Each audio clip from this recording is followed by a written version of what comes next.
Bonjour et bienvenue dans cette autre édition de Business Africa. Je suis Afolake Oyinnoye.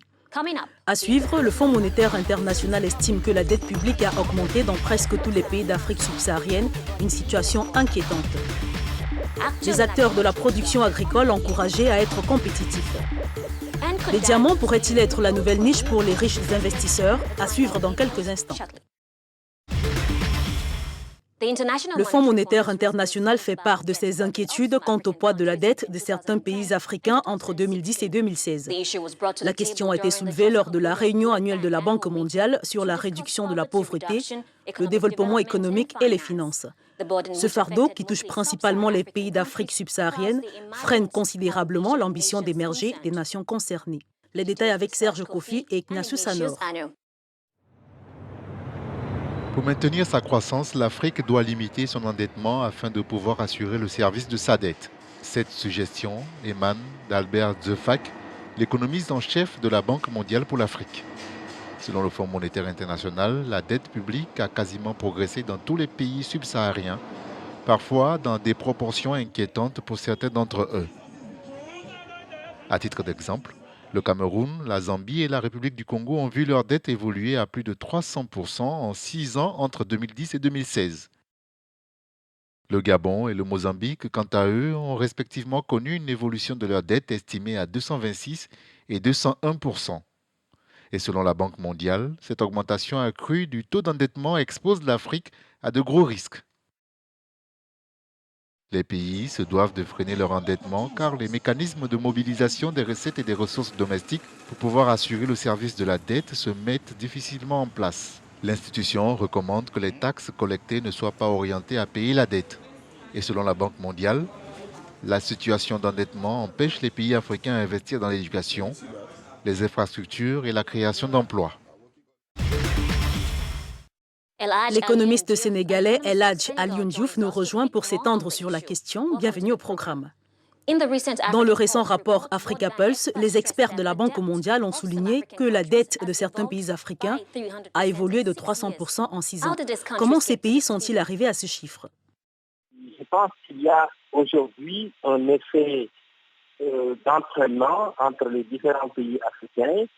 Depuis le début des années 2000 jusqu'aux années 2009-2010, on a vu que les Africains avaient essayé de bâtir une stratégie autour du NEPAD pour aller vers plus d'investissement en Afrique, surtout dans le domaine des infrastructures et dans le domaine de la transformation des économies africaines. Alors je pense que cette augmentation de la dette en Afrique s'explique aussi le choc dû à la baisse du prix des matières premières dans certains pays africains, et ce qui fait qu'on a eu recours effectivement à l'investissement étranger direct et aussi aux prêts consentis par les partenaires habituels des pays africains.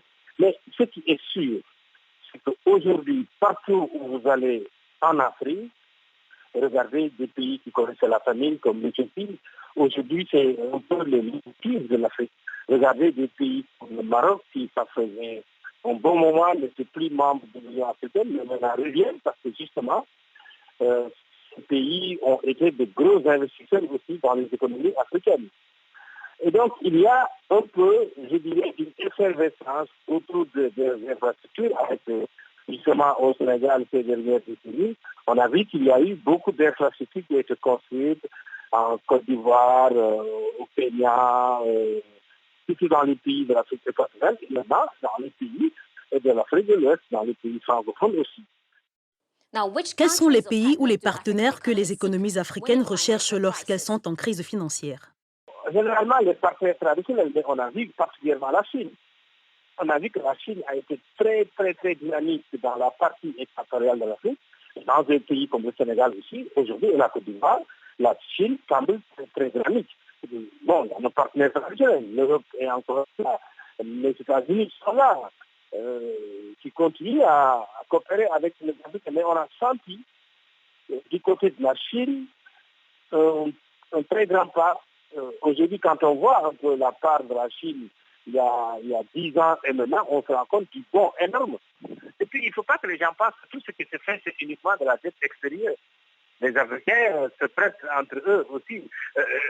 L'Éthiopie a financé son barrage sans faire appel à l'extérieur, sans utiliser de l'argent venant des bailleurs de fonds. Donc les Africains n'ont pas encore la capacité autonome de financer leur développement, mais les Africains ont un potentiel tellement important qu'ils peuvent aussi diversifier leurs partenaires et trouver les sources de financement qu'il faut pour développer leur économie.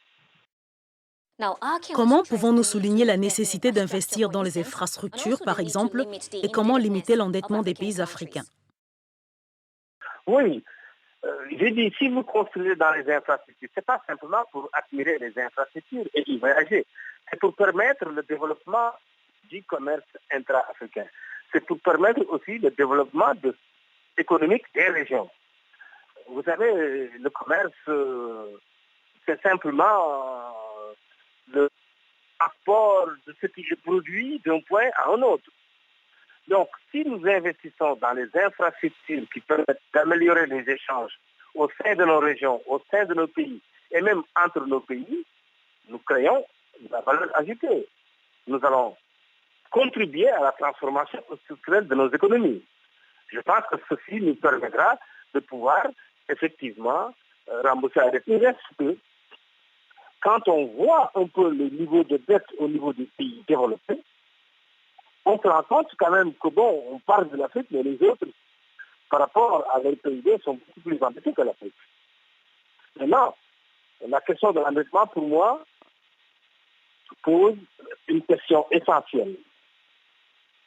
Ce qui a été constitué comme dette a-t-il servi à faire des infrastructures qui vont créer de la croissance, qui vont créer du développement, qui vont mettre en place des infrastructures dans le domaine de l'éducation, dans le domaine des transports, dans tous les domaines qui permettraient de stimuler le commerce intra-africain. Je pense que c'est ça qui est vraiment essentiel.